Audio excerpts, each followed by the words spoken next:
नमस्कार मित्रों, खेल और खिलाड़ियों की आवाज़ खेल पथ में आपका हार्दिक स्वागत है। दोस्तों, आज भारतीय बेटियां हर क्षेत्र में अपनी कामयाबी के नए प्रतिमान, नए आयाम स्थापित कर रही हैं, लेकिन इन बेटियों को उचित प्रतिनिधित्व देने में कोताही बरती जा रही है। खेलों का क्षेत्र तो ऐसा क्षेत्र है जहां भारतीय बेटियां बेटों से कहीं अधिक कमाल का प्रदर्शन कर रही हैं। देखा जाए तो खेलों में बेटियों की सहभागिता पुरुषों के बराबर, या यूं कहें कि उनसे आगे होती दिख रही है, लेकिन खेल संगठनों में महिलाओं को प्रतिनिधित्व हमारे यहाँ बिल्कुल नहीं है। गाहे बगाहे कुछ महिलाओं को खेल संगठनों में लिया भी जाता है तो उनकी बात को अनसुना कर दिया जाता है। हाल के कुछ प्रकरणों ने यह सोचने के लिए विवश कर दिया है कि आखिर बेटियां खेलों में किस तरह और कैसे आगे बढ़ें और मादरी वतन का मान बढ़ाएं। कुछ मामले चौंकाने वाले आए हैं। बेटियों ने जिस तरह अपने प्रशिक्षकों पर यौन शोषण के आरोप लगाए हैं, यह आरोप निराधार नहीं हो सकते। ऐसा नहीं है कि इसी साल या कुछ दिनों में ही इस तरह के मामले बढ़े हों। यौन शोषण के मामले लंबे समय से भारतीय खेलों को शर्मसार कर रहे हैं, बावजूद कोई इस दिशा में गंभीरता दिखाने को तैयार नहीं है। दरअसल पुरुष प्रधान इस देश में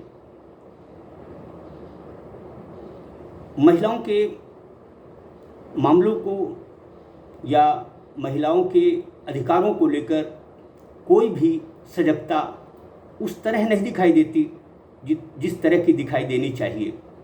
हमारी हुकूमतें नारी सशक्तिकरण के नाम पर, बेटी बचाओ बेटी पढ़ाओ के नाम पर अरबों रुपया पानी की तरह बहा रही हैं, लेकिन बेटियां कितना सशक्त हो रही हैं, किस तरह आगे बढ़ रही हैं, यह सोचने की बात है। देखा जाए तो खेलों में, खासकर खेल संगठनों में महिला प्रतिनिधित्व को बढ़ावा देने के लिए अब दूसरे देशों में आवाज़ उठी है।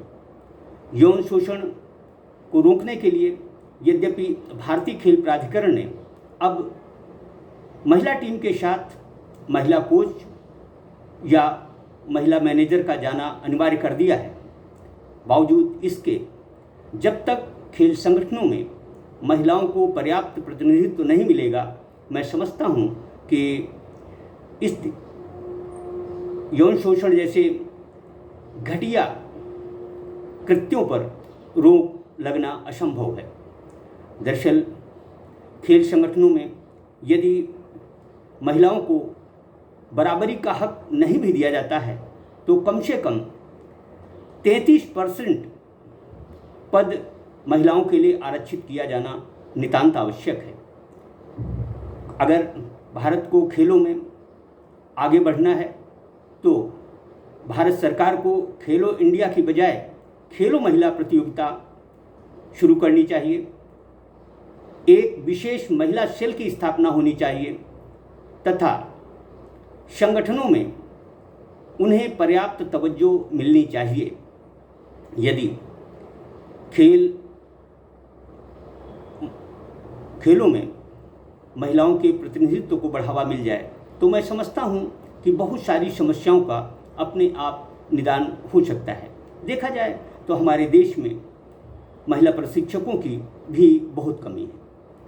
महिला प्रशिक्षकों के न होने से खिलाड़ी बेटियों को पुरुष प्रशिक्षकों से ही प्रशिक्षण लेना पड़ता है। प्रशिक्षकों के अभाव में विदेशी दौरों पर खिलाड़ी बेटियों को पुरुष प्रशिक्षकों या पुरुष मैनेजरों के साथ जाना पड़ता है। जिस तरह हाल फिलहाल के मामले सामने आए हैं, उन्हें देखते हुए केंद्र सरकार को भारतीय ओलंपिक संघ से यह बात रखनी चाहिए कि वह सभी खेल महासंघों को आदेशित करे कि वह अपने अपने संगठनों में कम से कम 33% महिलाओं को प्रतिनिधित्व अवश्य दे। जो संगठन ऐसा नहीं करता है उसकी मान्यता बहाल नहीं की जानी चाहिए। जो भी हो, खेलों में जिस तरह बेटियां आगे बढ़ रही हैं, लगातार देश का मान बढ़ा रही हैं, उसे देखते हुए खेलों में उन्हें उचित स्थान मिलना जरूरी है। देखा जाए तो जो राष्ट्रमंडल खेल बर्मिंघम में होने वाले हैं, उनमें 108 पुरुष तो 107 महिलाएं प्रतिनिधित्व करने जा रही हैं। इससे पूर्व Tokyo Olympic, para Olympic, Asiad खेलों में भी महिलाओं की सहभागिता पुरुषों के लगभग बराबर थी। जब भारतीय खिलाड़ी बेटियां पुरुषों के बराबर खेलों में अपने मुल्क का, अपने राष्ट्र का प्रतिनिधित्व करती हैं, तो क्या खेल संगठनों में उन्हें बराबरी का हक नहीं मिलना चाहिए? यदि खेलों में भारत को आगे बढ़ना है तो मैं समझता हूँ कि महिलाओं की तरफ सरकार को, खेल संगठनों को विशेष ध्यान देने की ज़रूरत है। ऐसा नहीं है कि हमारे देश में सुयोग्य महिला प्रशिक्षकों, महिला खिलाड़ियों की कमी हो। कमी है हमारी मानसिकता की। यदि हम अपनी सोच और मानसिकता में थोड़ा सा परिवर्तन ला सकें तो मैं समझता हूँ कि हिंदुस्तान खेलों में सर्वशक्तिमान राष्ट्र बन सकता है। अब देखना ये है कि महिलाओं को खेल संगठन कितनी वरीयता देते हैं।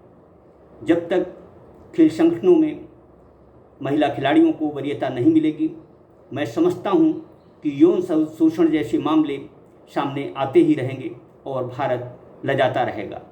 हाल ही विदेशी दौरे पर गई अंडर 17 महिला फुटबॉल टीम के साथ जिस तरह कोच ने ज्यादती की, उसे लेकर अंतर्राष्ट्रीय फुटबॉल संघ ने भी नाराजगी जताई है।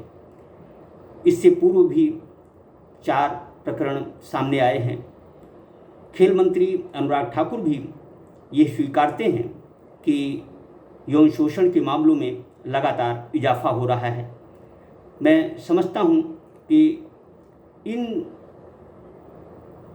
मामलों को यदि रोकना है तो अधिक से अधिक महिलाओं को खेल संगठनों में वरीयता दी जानी चाहिए, क्योंकि कामयाबी की दृष्टि से देखें तो हमारे देश में अब तक सैकड़ों खिलाड़ी बेटियां हिंदुस्तान का विभिन्न खेलों में गौरव बढ़ा चुकी हैं। मैं खेल पथ की तरफ से सभी खेल संगठन पदाधिकारियों, खेल संगठन प्रमुखों से आग्रह करता हूं कि वह अपने अपने खेल संगठनों में महिला प्रतिनिधित्व को बढ़ावा दें, ताकि भारत की महिलाएं भी अच्छे से न केवल अपने राज्य, राष्ट्र का गौरव बढ़ाएं, बल्कि विदेशों में भी परचम फहराएं। जय हिंद, जय भारत।